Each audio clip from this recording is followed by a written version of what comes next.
Assalamualaikum warahmatullahi wabarakatuh. Ketemu kembali bersama saya Sahrul Gunawan. Kali ini saya pakai baju coklat-coklat, pakai baju pramuka karena kehadiran narasumber kita yaitu Kakak Epul. Beliau adalah tokoh pramuka di Indonesia, khususnya Jawa Barat, ya. Dan ini baju pramuka pertama kali saya pakai setelah saya menjabat. Kita acuk seragam teh ti sasih sabaraha gitu tadi dipasihkeun teh. Namanya diangge, alhamdulillah ke angge oge. Kakak Epul, saya ingin lebih tahu dengan mendalam mengenai dunia pramuka di Indonesia, sebetulnya seperti apa sih? Saya tuh taunya waktu pas saya sekolah sampai dengan tingkat SMA begitu ya, ada kegiatan-kegiatan dan itu memang sangat berkesan. Terus dengan kondisi saat ini seperti apa nih? Oke. Terima kasih Kak Arul ya. Assalamualaikum warahmatullahi wabarakatuh. Waalaikumsalam. Salam pramuka. Alhamdulillah, terima kasih sudah diberi kesempatan diundang ke acaranya Kak Harul ya, Kak Sahrul. Karena kakak ya, kalau di pramuka ya. Pramuka kakak ya. Jadi apa istilah sebuah kebanggaan buat saya bisa diundang di tempat ini untuk bisa sedikit berceritalah, berbagi pengalaman tentang di gerakan pramuka. Jadi sebenarnya kalau kita sebelum masuk ke pembahasan tadi yang disampaikan Kak Arul, bahwa fundamental di gerakan pramuka itu ada 4 hal. Kita harus tahu dulu yang namanya pramuka, gerakan pramuka, kepramukaan, dan pendidikan kepramukaan. Jadi ada 4 ini yang fundamental.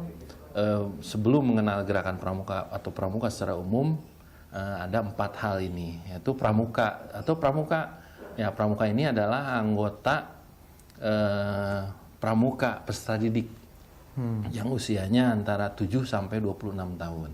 Jadi ada golongan siaga, penggalang, penegak, pandega, yang dimana pergolongan. Jadi pergolongan usia. Jadi bukan tingkat sekolah, bukan SD, SMP, SMA. Oh gitu SMA, ya. ya. Itu mereka hanya mengikuti saja. Mengikuti ya, dari karena level-levelnya. Ya, di golongan pramuka ini berdasarkan usia. Karena kita patsunnya ukurannya adalah ke WOSM. Jadi di WOSM, World Organization Scout Movement, ini adalah patokan semua scout, pandu atau pramuka ini adalah usia, bukan status sekolah. Oke. Nah, pramuka itu adalah peserta didiknya. Kemudian ada istilah gerakan pramuka. Gerakan pramuka ini adalah organisasinya. Nah, organisasinya berdasarkan Undang-Undang Nomor 12 Tahun 2010, karena kita sudah punya payung hukum organisasi, bahwa kita satu-satunya organisasi yang berhak menyelenggarakan kegiatan kepanduan di Indonesia. Ini berdasarkan Undang-Undang Nomor 12 tahun 2010. Itu gerakan pramukanya. Ya. Ada pramukanya, ada gerakan pramuka, ada kepramukaan. Kalau kepramuka ini semua yang berbaur hal-hal istilah dengan tema dengan pramuka. Istilah-istilah dengan pramuka di wadah di kepramukaan. Kemudian ada istilah pendidikan kepramukaan. Nah, kependidikan kepramukaan ini adalah proses pendidikan di luar lingkungan keluarga, termasuk yang di sekolah-sekolah. Di luar lingkungan sekolah. Oh, ya. Di luar lingkungan sekolah. Kegiatan yang menarik, menyenangkan, sehat, jasmani, rohani, kegiatan di alam terbuka, dan tujuannya adalah ingin membentuk karakter anak-anak dan remaja Indonesia menjadi karakter yang punya kualitas tersendiri.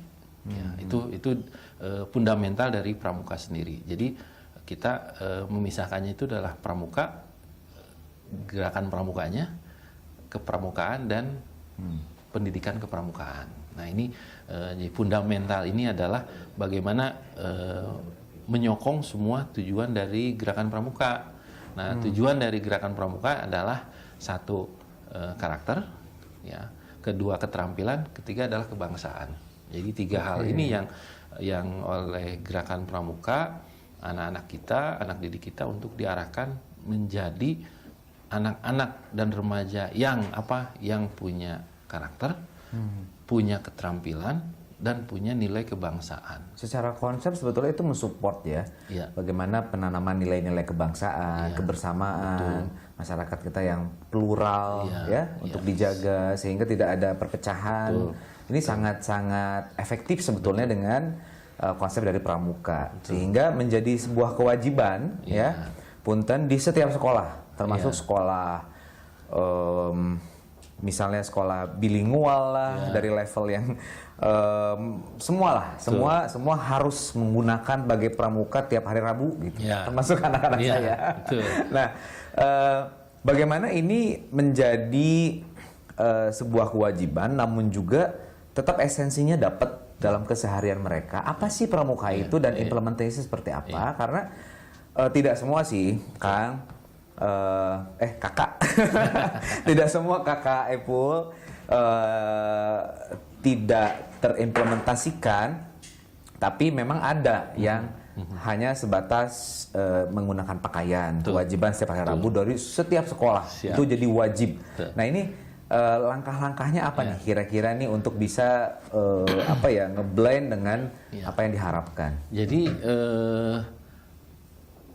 esensi dasar dari kepanduan untuk kepramukaan ini adalah kerelawan, sukarela.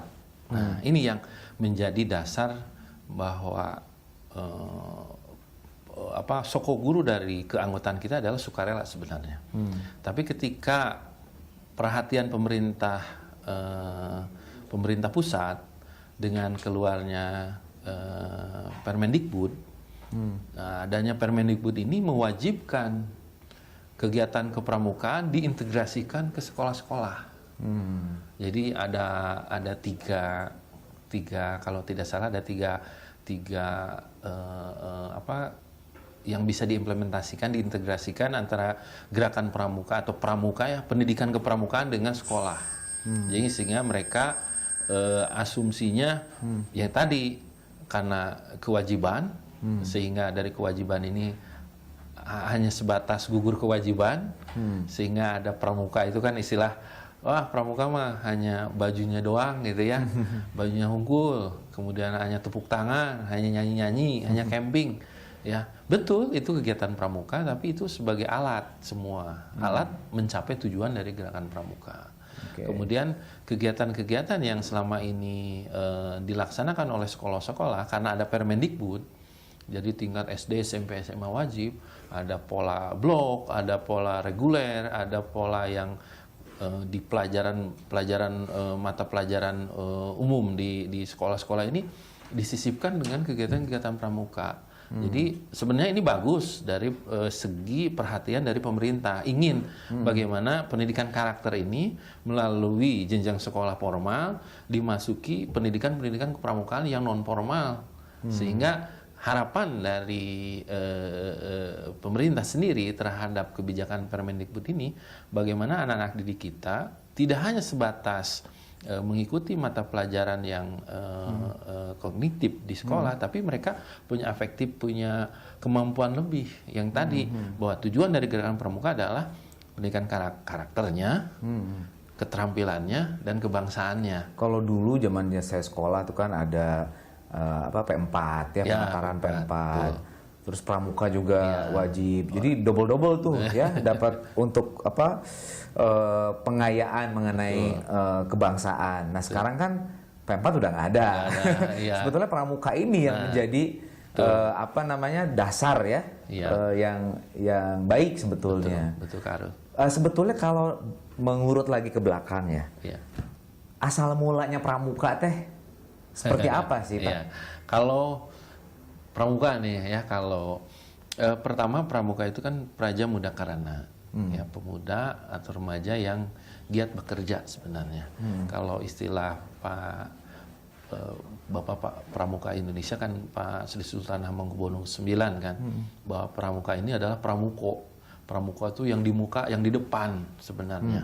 Jadi istilah-istilah dari beliau dikolaborasi sehingga pramuka ini praja muda karana, anak didik, anak muda yang giat giat bekerja sebenarnya. Oke, jadi sebetulnya ada apa ya, nilai leadershipnya ya yang dikembangkan bahwa setiap anak didik kita ini ya belajar organisasi, belajar leadership ya dari gerakan pramuka sebenarnya. Dan ini sebetulnya keindonesiaannya sangat kental ya.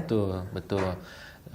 Jadi bahwa sebelum dikenal dengan tahun 61 di gerakan pramuka, istilah itu kita pandu ya. Ini pandu itu kan macam-macam, aplikasi pandu-pandu itu banyak, Kak Arul.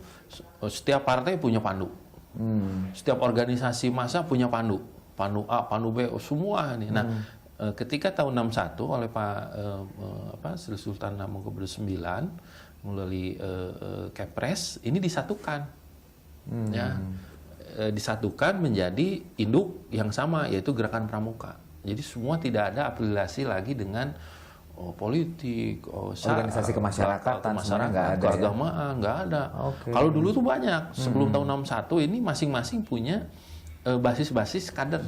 Sebetulnya konsep untuk bagaimana menyatukan udah bagus ya sebetulnya dari para pendahulu kita, para pejuang-pejuang kita dulu ya. Iya. Termasuk pemangku kebijakan. Betul. Ya. Jadi dengan adanya Kepres 23861 ya tentang gerakan pramuka ini diperkuat oleh Undang-Undang Nomor 12 Tahun 2010. Undang-undang loh. Undang-undang tentang apa? Tentang gerakan pramuka. Jadi undang-undang ini memperkuat sebenarnya, memperkuat keberadaan eksistensi gerakan pramuka di tanah air. Oke. Cuman inti dari yang sebelumnya gerakan pramuka eksis dengan adanya undang-undang itu apa Pak yang? Apa Kakak? Apakah yang didapat? Nah, sebenarnya ini esensinya adalah bagaimana negara memperhatikan gerakan pramuka. Soalnya kalau di sistem keolahragaan nasional ya, bukan undang-undang tentang KONI, undang-undang sistem keolahragaan nasional. Di KNPI misalnya, bukan undang-undang tentang KNPI, tapi undang-undang kepemudaan. Ya, tapi khusus gerakan pramuka bukan undang-undang pendidikan kepramukaan, bukan undang-undang kepramukaan, bukan. Tapi undang-undang gerakan pramuka. Jadi undang-undang organisasi. Jadi ini esensinya sangat luar biasa. Sekelas organisasi kita di gerakan pramuka ini langsung judulnya saja undang-undang adalah tentang undang-undang gerakan pramuka, bukan jadi khusus di keorganisasian. Sehingga harapan itu pemerintah pusat, pemerintah daerah ini betul-betul menjadi sebuah kewajiban bagi pemerintah untuk memperhatikan gerakan pramuka. Yang selama ini mohon maaf masih melihat bahwa gerakan pramuka, ya mohon maaf, yang jadi ketua pramuka tuh pada nggak mau. Kenapa? Karena pramuka mah tepuk tangan, seremonial gitu ya. Padahal esensi yang mendasar kalau kita baca dari histori, sejarah, kemudian dari undang-undangnya kita sendiri, ini adalah hal komponen yang sangat penting yang katakanlah kondisi saat ini zaman perpecahan sudah mulai kelihatan retak-retak di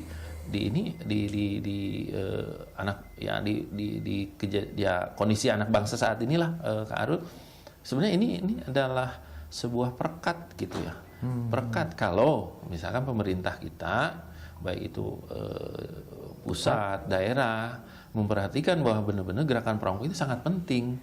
Buat siapa? Buat anak-anak dan remaja, anak-anak pemuda kita.